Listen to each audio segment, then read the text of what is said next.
शांताकारं भुजगशयनं पद्मनाभं सुरेशं विश्वाधारं गगनसदृशं मेघवर्णं शुभांगं लक्ष्मीकान्तं कमलनयनं योगिध्यानगम्यं वन्दे विष्णुर्भवभयहरं सर्वलोकैकनाथं। तत्सताश्रम हरि शरण द्वारा सहज मार्ग। एक मार्ग होता है, एक पथ होता है। भावार्थ में दोनों का अर्थ एक ही, लेकिन मार्ग और पथ में अंतर है। मार्ग मार्गदर्शन होता है। किसी मार्ग कहीं जा रहे हो, वहां का रास्ता नहीं मालूम है तो लोगों से पूछा जाता है कि मुख्य स्थान पर जाना है, इधर से जाएं, कौन सा रास्ता है, कौन सा मार्ग है। और पथ जो है वो एक अद्भुत वस्तु है। किसी भी क्रिया में पथ की जरूरत पड़ती है। पथ मार्ग ही है, लेकिन जब साधना में साधक बैठता है तो ये पथ जो है साधना का कहा गया है। धार्मिक कर्म में ही पथ का प्रयोग किया जाता है, रास्ते का नहीं। कोई भी क्रिया की जाती है जिसमें पथ प्रयोग किया जाता है। साधक यदि अपने पथ को सुचारू रूप से न समझे तो आगे नहीं बढ़ पाता है।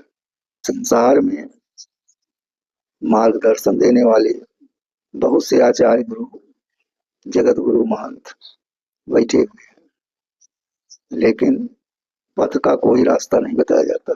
पथ एक निश्चित जगह है जिस पर हम विश्वास के साथ दृढ़ होकर के, श्रद्धावान होकर के उस पर प्रशस्त होते हैं। साधक की साधना श्रद्धा और विश्वास की है, लेकिन श्रद्धा विश्वास कब बने? जब हमें सगुण रूप में साक्षात्कार, निर्गुण में तो दिखाई नहीं पड़ता, उसका साक्षात्कार तो हो जाता है, लेकिन सगुण कठिन हो जाता है। सगुण लीलाधारी है, चरित्रवान है, चरितार्थ है। किसी भी क्रिया को संचालित करना, उस पर पूर्ण रूप से विजय प्राप्त कर लेना, यही लीला है और चरित्र है। हमारे सदग्रंथों में यही बताया गया, जो ईश्वरीय तत्व है वो लीलाधारी होता है, और जो मानवीय तत्व हैं, जो ऋषि लोग हैं या अन्यत्र और जीव हैं, ये लीलाधारी नहीं होते, कर्मधारी होते हैं। तो लीला और कर्म में यही अंतर है। कर्म जगत के लिए होता है और सत्कर्म जो है उस सद्गुण के द्वारा ईश्वरीय तत्व के लिए होता है। ईश्वर अनंत है, अनेक है, अनंत है और अनेक होते हुए भी एक, ऐसा शास्त्रों में बताया गया है। शास्त्र का अध्ययन करना, प्रतिदिन अनवरत रूप से उसका स्वाध्याय करना ही वाणी का तत्व है। वाणी की तपस्या जो होती है, उसके लिए हमें सदग्रंथों का, शास्त्रों का, वेदों का, लीला जो उसमें लिखी गई है, ईश्वरीय तत्व का हम दर्शन करें, उस पथ पर चलें। वही पथ हमारा जब पूर्ण होता है तो हमें मुक्ति मिलती है। इस संसार से मुक्ति मिलना बड़ा मुश्किल है। मनुष्य जीवन में मुक्ति मिल सकती है, क्योंकि मनुष्य भी एक ईश्वरीय तत्व है। जब वह सद्गुणों से पूर्ण होता है तो मनुष्य होकर के ईश्वर तुल्य हो जाना, और जब ईश्वर तुल्य हो गया जी तो उसे मुक्ति अवश्य मिलती है। इसी को साधना कहा गया है। किसी भी आप देवता या देवी की आराधना करिए, पूजा करिए, पाठ करिए, तो उसके अलग अलग नियम हैं। शास्त्र के द्वारा अलग नियम, आचार्यों के द्वारा अलग नियम, ऋषियों के द्वारा अलग नियम। ऋषि महर्षि लोग तत्ववेत्ता होते हैं, तत्वज्ञानी होते हैं, उनका दर्शन पथ दर्शन होता है। अन्य वस्तुओं का अध्ययन, सदग्रंथों का अध्ययन, सदग्रंथ, शास्त्र, पुराण, इन सब का जो है अध्ययन ही जीवन में सत्कर्म को दिखा करके और मुक्ति के द्वार तक ले जाता है। जीव, हर जीव चाहता है कि हम मुक्त हो जाएं, हमें स्वर्ग मिल जाए। मिल तो जाए, लेकिन कर्म करना पड़ता है।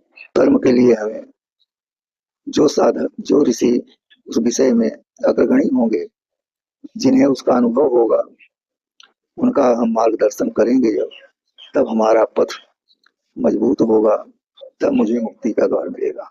देवी देवताओं की आराधना इस सगुण रूप है। हम शिव की पूजा करें, पार्वती की पूजा करें, राम की पूजा करें, सीता माता की पूजा करें, कृष्ण की पूजा करें या राधा की पूजा करें, दुर्गा की पूजा करें, गायत्री की पूजा करें, काली की पूजा करें, सरस्वती की पूजा करें।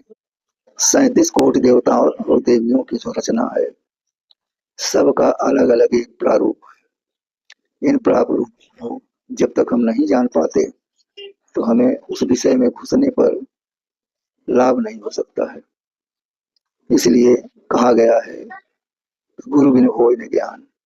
गुरु का मार्गदर्शन करना चाहिए। गुरु वही हो जो अनुभवशील। देखने में गुरु अलग नहीं होते हैं। एक मनुष्य की तरह हजारों मनुष्य जो रहते हैं, उसी तरह गुरु भी होता है। लेकिन उसी में छिपा हुआ एक गुरु ऐसा है जो अपने अंतःकरण आत्मदर्शन के द्वारा ईश्वर तत्व को जान करके अनुभव कर लेता है। अनुभव ही एक प्रकार का साक्षात्कार है।